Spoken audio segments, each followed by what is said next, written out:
Okay. You just learned something. And it will automatically switch to my SD card without me having to do it myself.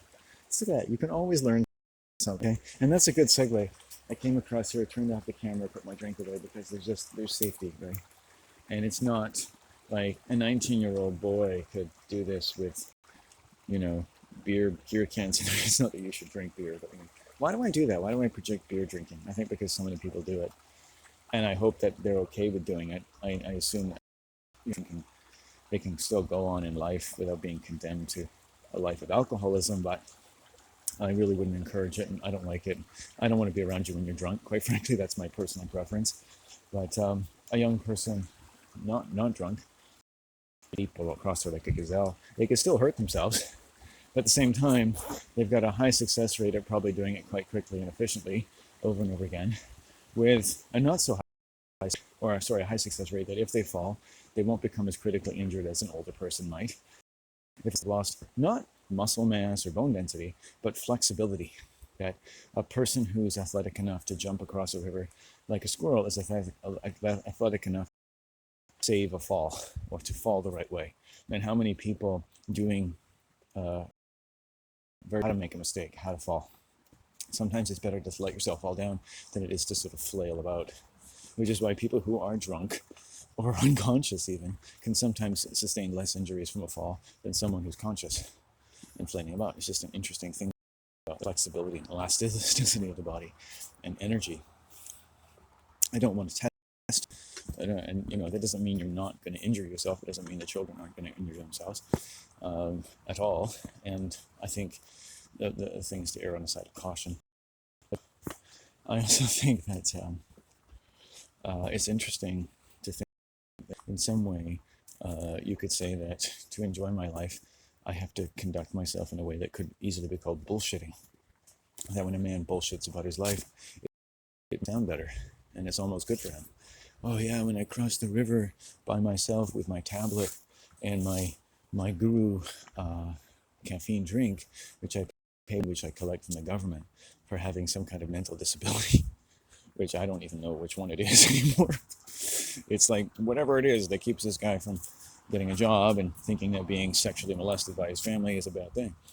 That's worth more of his time than the banking system and whatever way I can screw myself up into becoming the kind of person I need to be to orifice called the economic system. Like a fucking dopamine chain that's trying to find a receptor site to make the world feel better about me, regardless of how. Sorry, not going to happen. I'm not God's semen. I'm more than just a soul like sperm floating in God's representative Teflon lead-lined testicles, waiting to get into a submarine and die on the Atlantic with a bunch of other guys all wearing the same uniform and doing, for all they know, what a human was always supposed to do. And liking it or not, it was your human being to learn to like things you didn't like. And that's called deprivation therapy, and that's what school is for. That's what culture is for. It's deprivation therapy. If you watch TV more than you go outside as a child, you're being deprived. Look at this. Putting some kind of drainage system? Or they've taken it out by the looks of it. Wow. Interesting. And they called him Flipper, king of the sea. Oh, that's what I wanted to say. Flipper might be the most positive sounding TV show in the history of the world. When I was a child, it was like the most innocuous thing. Flipper, king of the sea. And I don't know about you, but I grew up in the 80s, and now when I think about shows like Flipper, it almost seems like they were from an earlier era.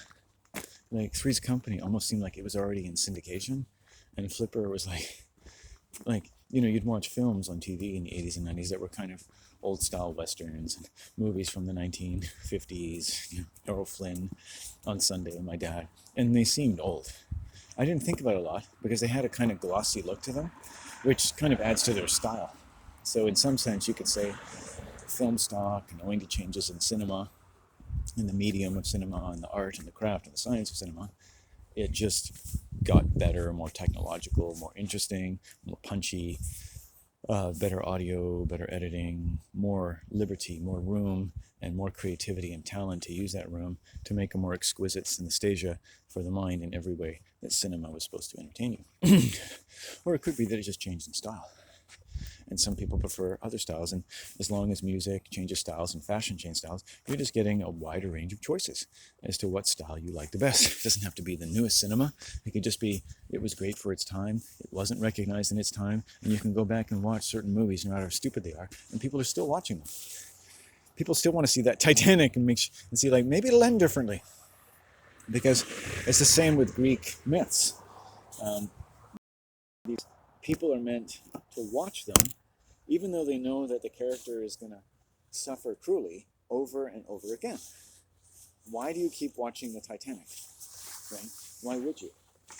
So many women are just like, I love the Titanic. Leonardo is so cute. And it's like, he dies every time. They're preparing their lives for the sacrifice of the father. You see? So entertainment is never just entertainment, it's witchcraft.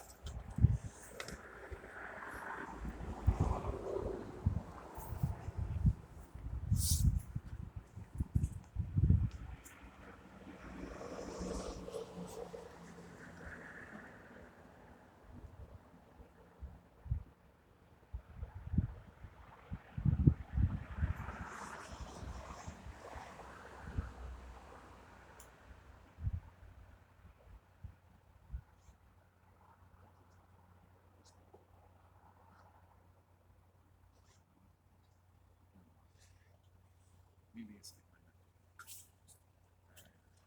let's not talk about that. If you really need to know,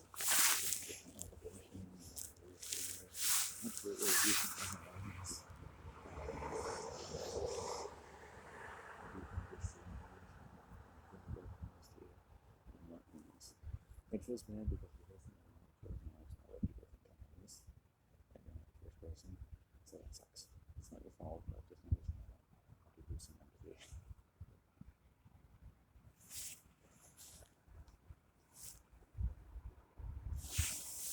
So people in the theater, in film and TV, I suspect know that it's a lot more than just the jingle of friends. It's no more than the wonderful craft and the aura of the craft and the inside jokes and the outtakes of being an actor and conducting oneself in a career in the movie and television industry.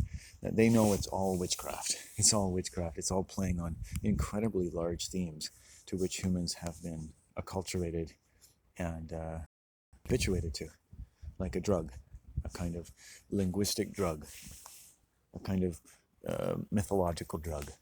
And Greece and Rome prefigure this drugging that comes through the Bible and Shakespeare and the stage and the economic industries and languages. If we just looked at it like you could say, you could look at it this way. A grand thesis to, if only just another religion in itself, to leverage, to create a little leverage in the sense that your mind felt somehow strangely attracted, if incredibly challenged, by the type of leverage this is that might even possibly give to a human being and could prove completely useless and make you want to kill yourself. And so you have a natural caution about hearing such things, but you should also have a natural caution about such things being potentially true. Even if it's just the way the world evolved and it's interesting, get yours. No one's trying to kill you. Most of you will just have happy lives and, want to make a big deal about it. It's your choice, really. I could hate your choice. I could call you a psychopath. You can call me a psychopath, but that's part of the reality. We can think these things about each other. We can take very different turns of mind. Because at the end of the day, I don't decide what I do. This world's going to decide for me what kind of fate I'm going to have. I'm going to make choices basically to see what kind of fate it's going to give me. I'm going to bend over here. I'm going to do this. I'm going to stretch my mind. Like, I stretch my mind every day, but I don't think I've ever stretched my mind as well as these people have to do these fucking jobs every day.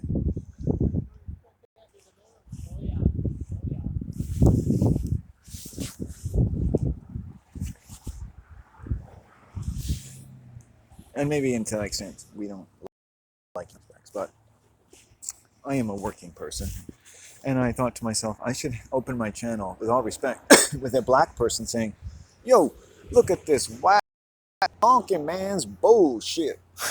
Because if you called everything I said bullshit, or my way as a man bullshitting, to make my life seem better than it is, and let's face it, and some degree you're male or female herd, you accept my bullshit. And so you don't call bullshit on every other thing I say. Because your best friend who's a lesbian can say, bullshit. You're like, what? It's like, you're just full of bullshit. It's like, okay, that's my kind of bullshit. And then someone else in the group says, hey, I just like scaled Yosemite. And when I felt the spirit of the creator up there, it moved me to feel that Gethsemane, you and I are soulmates, at least for tonight. Can I eat your kumquat? You know? And Gethsemane is like, hey, right on, let's go. I'm tired of this white man's bullshit. Because people in groups speak different languages or different bullshit. If you called what I said bullshit, you would say, that was a good way of putting a safety valve on my channel. And just call it, a category on YouTube would be bullshit, or white man's bullshit. You're like, let's see, what kind of videos you want today? Let's hear some of those white man bullshit videos. And I would be at the top on everyone's suggestion list. Oh yeah, I've heard that guy's bullshit. He's always at the top. I don't know why. Or maybe I'm at the bottom, or maybe I don't appear at all, because YouTube's like, even in the world of bullshit, we don't want people listening to this man's bullshit. There's some dangerous bullshit you got there. So I have a black person introduce my YouTube channel, with all respect, because like they have this way of talking, and it's kind of like a safety thing, and it also respects that anyone with good judgment could say this, and and I would say it's even my benefit for this to resonate in a very true way, a safe way. Which is like, watch out for this white man's bullshit. Or listen to this guy's bullshit. This is biblical bullshit. This guy's got this. What is this guy smoking? This guy's got the end of the world bullshit. This is beyond Captain Picard and Starship Enterprise bullshit. This is like the Starship Enterprise gets hit by a certain bolt of such quantum energy as it's spun to like 1 million parsecs across even the Star Trek world, and it encounters some sort of wandering bit of fog from the arse end of God that's talking the way I am. And then and Data comes on and goes, Captain, this seems to be a rare form of bullshit from the other side of the universe. The ship's computers are straining to understand exactly all the types of information it's getting in all kinds of languages that don't make sense, even to our computer in the 27th century.